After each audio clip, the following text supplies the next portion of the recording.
Hello again and welcome to the video series for Polaris 3G. My name is Todd. I'm with Mecklenburg County GIS and this video is on searches. In regards to searches on this system, it is quite different from the Polaris system. There has been a lot of changes.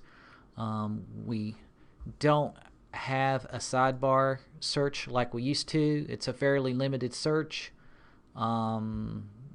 You can do owner search, you can do a centerline geocoding search, you can still do preliminary plan search and an engineering grid search.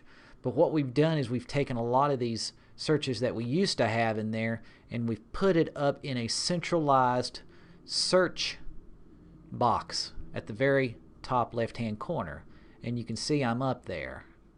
I want you to note that there's a clear search button here. It's probably a good idea for you guys to use this search button as much as you can to clear it out. So if you're searching for an address or a parcel number or an owner, last name, first name, or a landmark, when you go from one to the other, you're going to want to use that clear search link to kind of help you enter in a new one. So I'm just going to give you a demonstration here, and we're going to go ahead and get started. So like I was saying, you can do various searches. You can do parcel ID number, you can do address, you can do a street, you can do an owner's last name, first name, you can even do a street intersection, you can do a landmark. So there's a lot of different things in here. You can really just literally start typing something and it's going to give you a list back of what it thinks that you might be wanting to know. So let's get started with the parcel number. I'm just going to type in a parcel number and just type the numbers in and see what I start getting. So I'm going to type in 123 1. Okay, well, the county has 8 and 9 digit parcel numbers and I only typed in 7, but you can see here I'm presented with a list of 3. So I can either go ahead and further type in my number, say for 1, or I can back it up and go back to 7, and I'm given an option of 3 different parcel numbers. If you're running Polaris 3G on a desktop or laptop, you can use the up and down arrow keys to go within the list. So for example, I'm just going to select this middle one here. So I can highlight that middle one with my arrow, hit enter, and it'll go zoom to that property. So that's the parcel ID number search. So let's say I want to leave that and I want to do an address search. So best thing to do is go click clear search. You do that, then you go highlight the text search box, and let's say I want to start typing in an address. So I'm going to type in my favorite address, 5501 Ruth. But let's just say, for instance, maybe I'm looking for Racine Avenue. Let's type in RUC. Okay. Well, let's say if you're talking to somebody and they're not spelling it right, they may be looking for Racine Drive. What this thing is doing kind of a sounds like search. So if your spelling is bad, it's gonna help you out in that sense and kind of correcting it for you as you type in your search. So I'm going to go ahead and back up, and I'm going to go ahead and put in Ruth, and you can see the more exact you get with your search, the less results you're going to get. So I'm pretty good with that, so I'm just going to go ahead and select that one.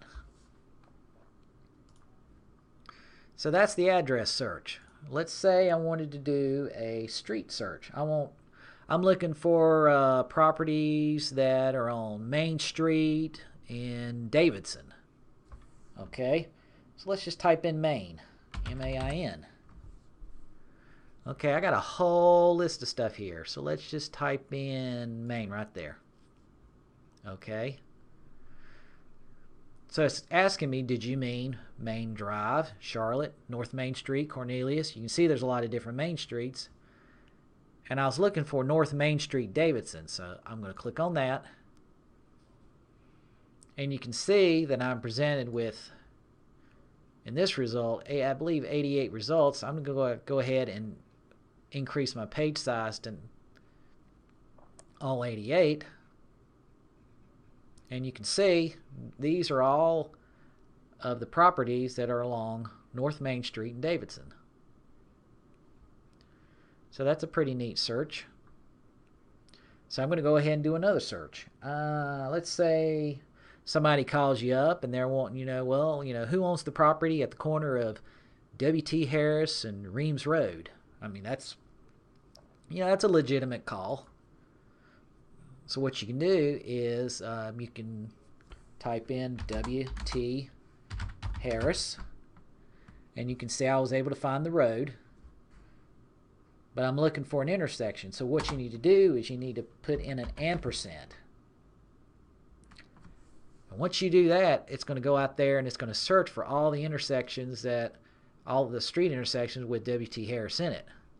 And you can see I'm presented a whole series of those. So if I want to further filter that down, I can start typing in a particular street that I'm interested in, and then I'll just get one selection. So here I'm looking at W.T. Harris and Reams. So we're going to go ahead and zoom into there. And you can see I'm presented with a location icon on the map. So it pretty much shows me that I am at that location. So now if somebody wants to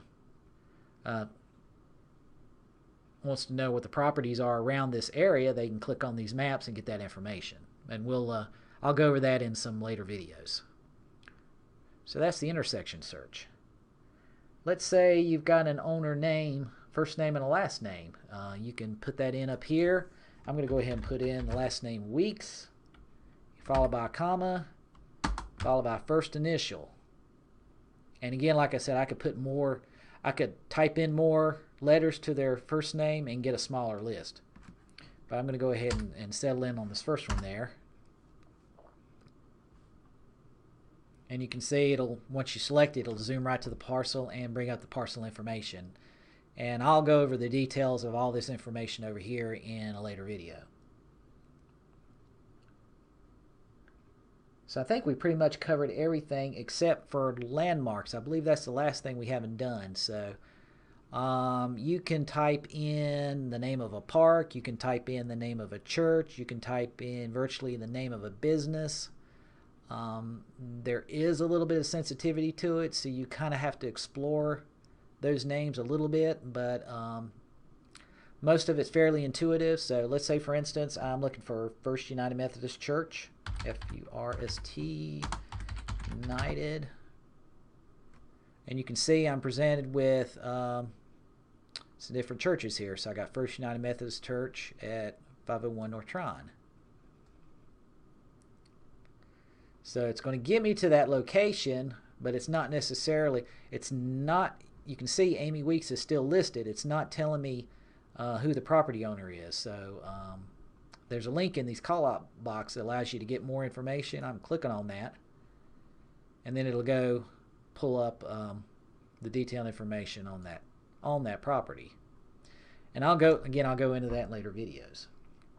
So let's say I've looked up a church. Let's say I want to look up Home Depot. Home Depot. I'm presented with a bunch of Home Depots.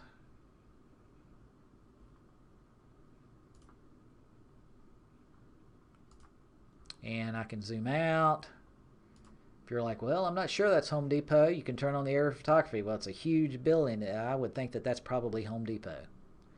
So pretty good. We did not have any of these searches in old Polaris. I mean, it was pretty much parcel ID, address. That was it. This system, you've got a lot more things that you can use to navigate to the areas that you need to get more information. So very, very good thing. So other than that, I think that is about it for searches. So I hope you enjoyed this video, and we'll see you in the next one. Bye-bye.